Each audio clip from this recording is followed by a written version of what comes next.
बिस्मिल्लाहिर्रहमानिर्रहीम। अस्सलाम वालेकुम स्टूडेंट्स, कैसे हैं आप सब। अच्छा स्टूडेंट्स, आज की इस वीडियो में हम जो हमारा चैप्टर नंबर 10 है फाइनल अकाउंट्स, इसका क्वेश्चन नंबर 7 सॉल्व करेंगे। ठीक है, तो क्वेश्चन की पिक्चर मैंने यहाँ पे इंसर्ट की हुई है और ठीक है, पेज नंबर मेरे पास है 334 सुहेल अफजल और एम आरिफ चौधरी की बुक का। ठीक है, क्वेश्चन नंबर 7। तो फॉर्मेट में ऑलरेडी बना चुका हूँ, ये आपके सामने है। रिक्वायरमेंट इस क्वेश्चन की है कि prepare a trading and profit and loss account and a balance sheet as at that date. यानी कि पहले हमने trading and profit and loss account बनाना है और इसके बाद फिर बैलेंस शीट बनानी है।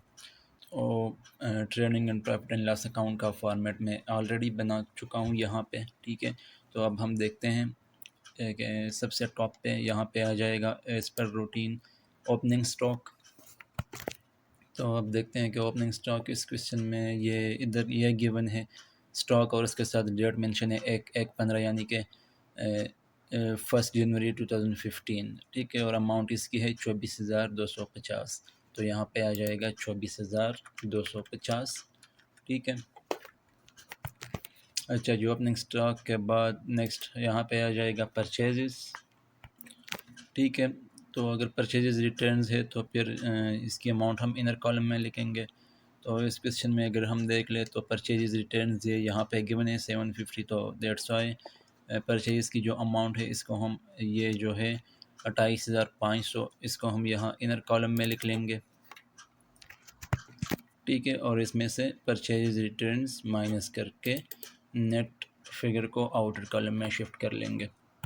तो परचेज रिटर्न की अमाउंट हमारे पास ये गिवन है 750। यहाँ पे 750 आ जाएगा। ठीक है, तो ये 28,500 में से 750 माइनस होके 27,750 आउटर कॉलम में शिफ्ट हो जाएगा। अच्छा जी, अब इसके बाद जितने भी डायरेक्ट एक्सपेंसेस है उसको हम वन बाय वन यहाँ पे रिकॉर्ड करेंगे। तो इसमें देखते हैं कि कौन कौन सी डायरेक्ट एक्सपेंसेस है। तो ड्राइंग्स नहीं है डायरेक्ट एक्सपेंस, कैश भी नहीं है, goodwill, purchases, stock, building, freight is direct expense. ठीक है, तो सबसे पहले यहाँ पे हम फ्रेट को रिकॉर्ड कर लेंगे। ठीक है, फ्रेट की अमाउंट यहाँ पे गिवन है 250, यहाँ पे आ जाएगा 250। अच्छा जी, फ्रेट के बाद अगर हम इस क्वेश्चन में देख लें तो फ्रेट के अलावा इसमें कोई भी डायरेक्ट एक्सपेंस नहीं है। तो अब हम क्रेडिट साइड पे आएंगे, यहाँ पे आ जाएगा सबसे टॉप पे सेल्स, और सेल्स की जो अमाउंट है इसको भी हम इनर कॉलम में लिखेंगे क्योंकि यहाँ पे ये सेल्स रिटर्न भी मेंशन है। ठीक है, तो सेल्स यहाँ पे गिवन है 65,500, इसको हम यहाँ इनर कॉलम में लिख लेंगे 65,500।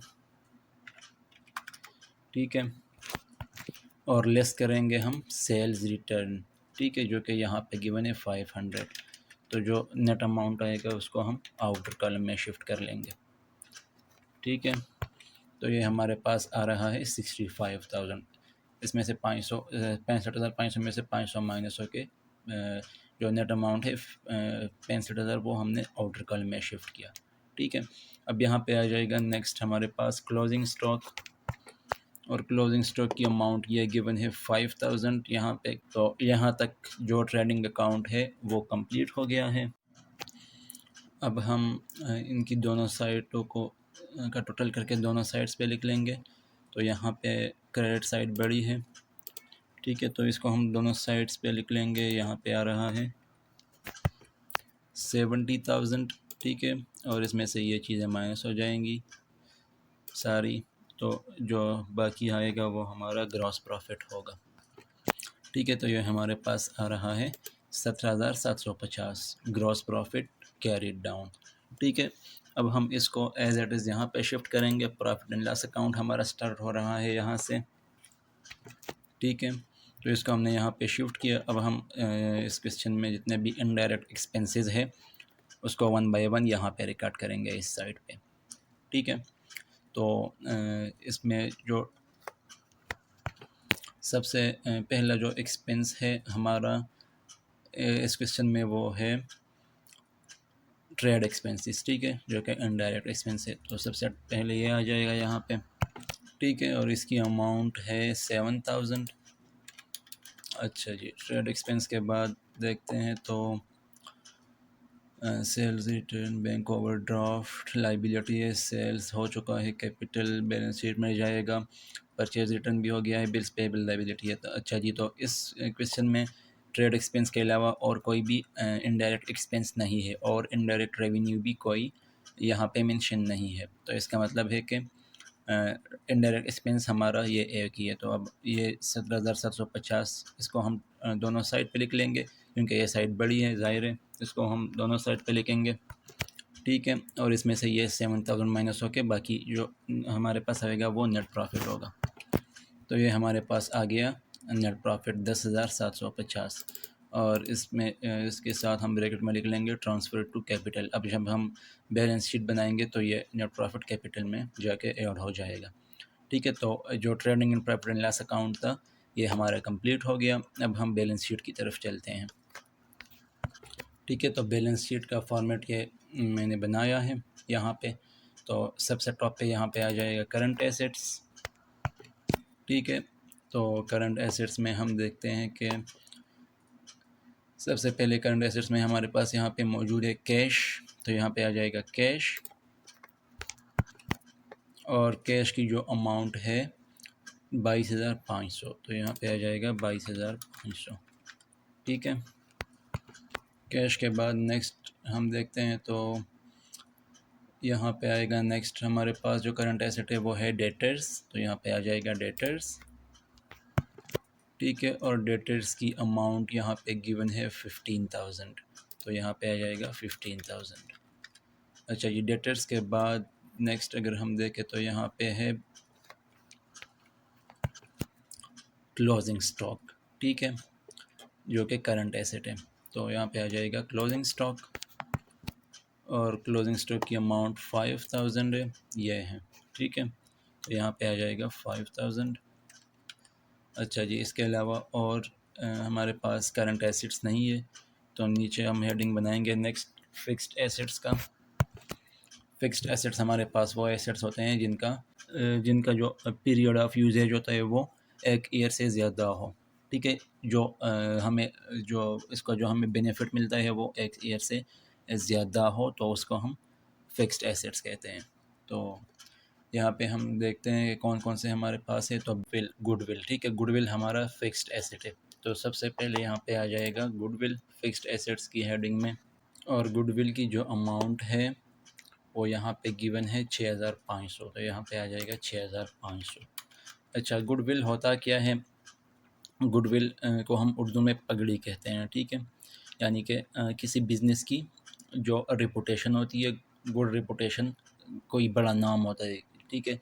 तो इसको हम गुडविल कहते हैं। फॉर यानी कि मतलब कोई भी बिज़नेस किसी जगह में काफ़ी अरसे से मतलब ऑपरेट कर रहा हो तो वहाँ के लोगों से उनके ताल्लुकात बन जाते हैं, उनके गाहक बन जाते हैं वहाँ पे, ठीक है। तो उस वजह से फिर उस बिज़नेस का एक नाम होता है, एक वैल्यू होती है। तो जिसको हम गुडविल का नाम देते हैं, ठीक है। और इसको हम इंटेंजिबल एसेट कहते हैं, यानी कि ये जो गुडविल है इसको हम ना तो देख सकते हैं ना इसको हम टच कर सकते हैं, बट इसकी एक बहुत बड़ी वैल्यू होती है। जब फिर वो बिज़नेस जब बेचा जाता है किसी दूसरे बंदे को तो उस गुडविल की अमाउंट उस टाइम फिर उसको कैलकुलेट करते हैं। डिफरेंट मेथड्स है उसके कैलकुलेट करने के, तो इंशाल्लाह उसको हम बाद में डिस्कस करेंगे। इसका जो बेनिफिट होता है गुडविल का, वो बिज़नेस को यानी कि मोर देन 1 ईयर होता है। तो दैट्स वाई ये फिक्स्ड एसेट्स की कैटेगरी में आता है। कई सालों तक इसका जो बेनिफिट होता है वो बिज़नेस को मिलता रहता है, ठीक है। ठीक है जी, गुडविल के बाद हम देखते हैं तो परचेजेज है, ये हो गया है। स्टॉक, ओपनिंग स्टॉक का भी हो गया। बिल्डिंग भी हमारा फिक्स्ड एसेट है, तो इसको भी हम यहाँ फिक्स्ड एसेट की हेड में रिकॉर्ड करेंगे। और बिल्डिंग की अमाउंट है 24,000, यहाँ पे आ जाएगा 24,000, ठीक है जी। अच्छा, बिल्डिंग के बाद बिल्डिंग के बाद हम देखते हैं तो इसमें इसके अलावा और कोई भी फ़िक्स्ड एसेट नहीं है। तो अब हम लायबिलिटीज़ साइड पे आते हैं और सबसे पहला हेडिंग हम बनाएंगे करंट लायबिलिटीज़ का। तो करंट लायबिलिटीज़ का आपको पता ही है कि वो लायबिलिटीज़ जिनका दौरानिया 1 साल से कम होता है, तो उसको हम करंट लायबिलिटीज़ कहते हैं। तो इसमें अब हम देखते हैं कि कौन कौन सी करंट लायबिलिटीज़ है। तो ज़ाहिर है लायबिलिटीज़ क्रेडिट साइड पे रिकॉर्ड होती है, तो हम क्रेडिट साइड पे देखते हैं। यहाँ पे बैंक ओवरड्राफ्ट है सबसे पहला, ठीक है, यानी कि जो हम ओवरड्रान करते हैं बैंक से। बैंक किसी भी अपने कस्टमर को उसकी जो गुड रेपुटेशन होती है उसकी बेस पे वो उसको अलाउ करता है कि वो अपनी जो उनका जो बैलेंस होता है अकाउंट में उससे ज़्यादा वो विदड्रॉ कर सकता है, ठीक है। तो उसको हम बैंक ओवरड्राफ्ट कहते हैं। और इसका जो मॉडर्न नाम है, एक और नाम भी है इसका, रनिंग फाइनेंस इसको कहते हैं, ठीक है। तो यहाँ पे हम सबसे पहले यहाँ पे आ जाएगा बैंक ओवरड्राफ्ट और इसकी अमाउंट है 12,500। तो यहाँ पे आ जाएगा 12,500। अच्छा जी, बैंक ओवरड्राफ्ट के बाद हम देखते हैं तो सेल्स तो हो गया है, ठीक है। वो ये हमारी लायबिलिटी नहीं है। कैपिटल इसको हम बाद में रिकॉर्ड करेंगे। ये लॉन्ग टर्म लायबिलिटी है। परचेज रिटर्न हो चुका है। अच्छा जी, बिल्स पेएबल ये हमारे जो है करंट लायबिलिटी है, तो इसको यहाँ पे आ जाएगा बिल्स पेएबल। अच्छा जी, बिल्स पेएबल की अमाउंट है 7,250। तो यहाँ पे आ जाएगा 7,250, ठीक है। अच्छा जी, इसके बाद हम हेडिंग बनाएंगे करंट लायबिलिटीज़ और नहीं है इसमें, तो इसके बाद हम हेडिंग्स बनाएंगे लॉन्ग टर्म लायबिलिटीज़ या फिक्स्ड लायबिलिटीज़। अच्छा जी, तो लॉन्ग टर्म लायबिलिटीज़ इस क्वेश्चन में हमारे पास जस्ट एक ही है और वो है कैपिटल, जो कि यहाँ पे है, ठीक है। और इसकी अमाउंट है 46,250। तो यहाँ पे आ जाएगा कैपिटल और इसकी अमाउंट 46,250 है। इसको हम इनर कॉलम में लिखेंगे क्योंकि इसमें एक एडजस्टमेंट है, ठीक है। अच्छा जी, 46,250 आया। अब इसमें जो नेट प्रॉफिट हमारे पास आया है ऊपर, यह इस कैपिटल में ऐड हो जाएगा, ठीक है। ये ऐड हो जाएगा तो ये हमारे पास आ जाएगा 57,000, ठीक। अब यहाँ पे अगर हम देख लें इस क्वेश्चन में तो यहाँ पे है ड्राइंग्स, ठीक है। ट्रायल बैलेंस की डेबिट साइड पे हमें ड्राइंग्स गिवन है। तो ड्राइंग्स क्या है, जो अमाउंट ऑनर पर अपने पर्सनल यूज़ के लिए बिज़नेस से लेता है उसको हम ड्राइंग्स कहते हैं। तो ये फिर बाद में जाके कैपिटल में से माइनस हो जाते हैं, क्योंकि ये कैपिटल तो ऑनर का ही है, तो ज़ाहिर है जो अमाउंट वो बिज़नेस से लेगा वो ज़ाहिर है कैपिटल में से माइनस होगा। तो ड्राइंग को हम यहाँ पे कैपिटल में से माइनस कर लेंगे, ठीक है। और यहाँ पे इसकी अमाउंट गिवन है 3,750। तो यहाँ पे आ जाएगा 3,750। अब ये माइनस होगा तो जो नेट फिगर आएगा उसको हम आउटर कॉलम में शिफ्ट कर लेंगे, ठीक है। तो ये हमारे पास आ रहा है 53,250। अच्छा जी, यहाँ तक सारी चीज़ें रिकॉर्ड हो गई है वन बाय वन। अब हम देखते हैं कि बैलेंस शीट की दोनों साइड्स आपस में इक्वल है या नहीं है। अच्छा स्टूडेंट्स, तो आप देख सकते हैं कि बैलेंस शीट की दोनों साइड्स आपस में इक्वल है। 73,000 इस साइड पे भी आ रहा है और इस साइड पे भी, ठीक है। तो इट मीन्स के क्वेश्चन हमारा कम्प्लीटली ठीक है। अच्छा जी, तो यहाँ तक ये क्वेश्चन हमारा कंप्लीट हो गया है। तो अब इंशाल्लाह नेक्स्ट वीडियो में हम जो नेक्स्ट क्वेश्चन है हमारा क्वेश्चन नंबर 8 उसको सॉल्व करेंगे, ठीक है। तो अगर आपको इस क्वेश्चन में कहीं पे भी कंफ्यूजन है तो आप कमेंट में पूछ सकते हैं, मैं इंशाल्लाह जल्द आपको रिप्लाई करूँगा। और अगर आपको वीडियो अच्छी लगी है तो वीडियो को लाइक कीजिए और चैनल को भी सब्सक्राइब कीजिए और साथ में बेल आइकन को भी प्रेस करें ताकि आने वाली हर नई वीडियो की अपडेट आपको बआसानी मिल सके, ठीक है स्टूडेंट्स। तो मिलते हैं फिर नेक्स्ट वीडियो में। अल्लाह हाफिज़।